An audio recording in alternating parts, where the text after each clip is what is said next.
প্রতিদ্বন্দ্বী আপন দুই ভাই চেয়ারম্যান পদের লড়াইয়ে নেমেছেন চাচা ভাতিজাও। এমনই চমক বরিশালের হিজলা উপজেলা পরিষদ নির্বাচনে। প্রার্থীরা সবাই আওয়ামী লীগের বিভিন্ন পর্যায়ের নেতা। তাদের দুইজনকে দুই এমপির সমর্থন দেওয়ার বিষয়টিও রয়েছে আলোচনায়। বরিশাল প্রতিনিধি মোহাম্মদ হুমায়ুন কবিরের তথ্যচিত্রে ডেস্ক রিপোর্ট। ষষ্ঠ উপজেলা পরিষদ নির্বাচনের দ্বিতীয় ধাপে বরিশালের হিজলা উপজেলায় ভোট। সেখানে আপন দুই ভাই প্রতিদ্বন্দ্বী।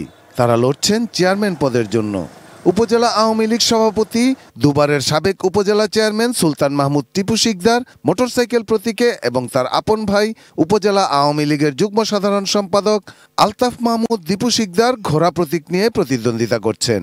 তাদের মধ্যে দীপু শিকদার সংরক্ষিত আসনের সংসদ সদস্য ডক্টর শাম্মী আহমেদের আশীর্বাদ পুষ্ট ছোট ভাই। একই উপজেলা পরিষদ নির্বাচনে দুই ভাইয়ের লড়াইয়ের চমকের মাঝে আলোচনায় চাচা ভাতিজাও।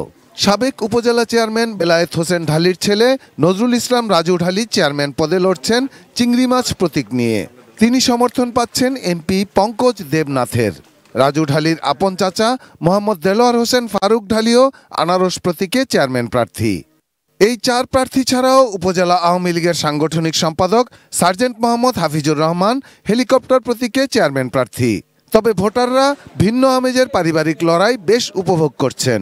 যদি আমরা সঠিকভাবে সঠিক লোককে যোগ্যতায় বসাইতে পারি সে তো কাজ করবে, আর যদি সঠিকভাবে বসাইতে না পারি সে তো কাজ করবে না।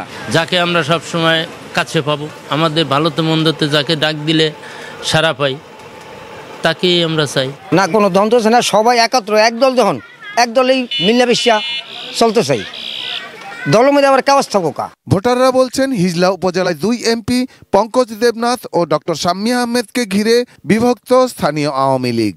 চাচা ভাতিজার ঐক্য হয়ে গেলে দেখার বিষয় হবে দুই এমপির কার প্রার্থী জয়ী হলো। Shahidul Rana, desk report, ATN news.